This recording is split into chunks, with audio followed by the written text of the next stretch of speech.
I just saw a very interesting interview with Jon Bon Jovi on Howard Stern. So the point of the interview is, would Jon Bon Jovi ever consider selling his amazing music catalog? So he says no. He says not interested, don't want to hear it, just something he doesn't want to do. Richie Sambora sold, I guess, the collaboration, the work he did with Jon Bon Jovi, when he was participating in the songwriting process, the publishing, he sold off his share. Actually, he did that. And Howard Stern was explaining, while they were talking, him and Jon Bon Jovi, that is it a complicating, process, because now that he sold off his share, does someone still have to come to you, like the person who bought Richie Sambora's share, and say, look, can I use this song? Can I do this? Can I do that? So the way Jon Bon Jovi explained it, it's kind of like owning a house. You can have like a joint tenancy where you have a collaboration of which, a certain percentage of the house is yours and a certain percentage would be someone else's. So in other words, let's say there's two people involved, right? And you're getting $1,000 of rent. I'm just giving you examples. So $500 is entitled to one person, $500 is entitled to another person. So in other words, it's just a matter of money.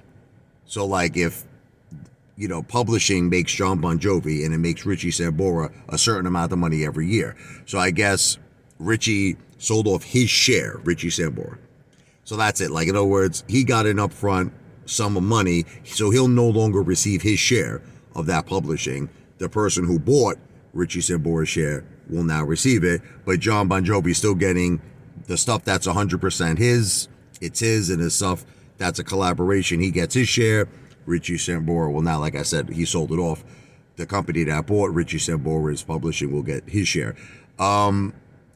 Jon Bon Jovi made it clear, he's like, I don't want to ever sell my catalog. I find that to be a little hard to believe. Like I was watching Billy Joel, and he had the same kind of interview with Howard Stern, and Billy Joel made a reference to The Godfather, because I love Billy Joel. He's like, Howard Stern said, would you sell your catalog? He goes, like, we're not communists, remember that part when they're all sitting down and they had that meeting, all the dons.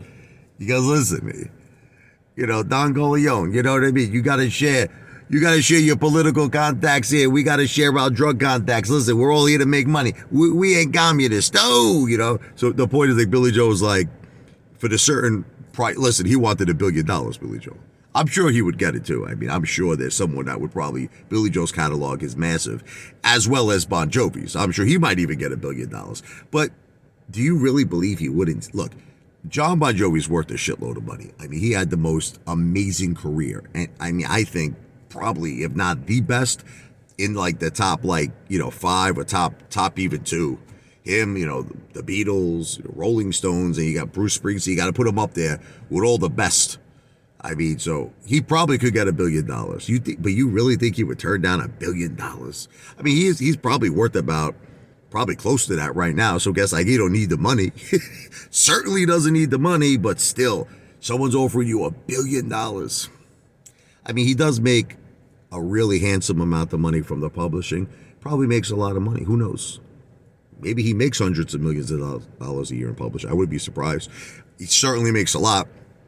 So I guess it makes sense not to sell it. I don't know. What do you think? This video is not financial advice. I'm not a financial planner. Videos for entertainment purposes only.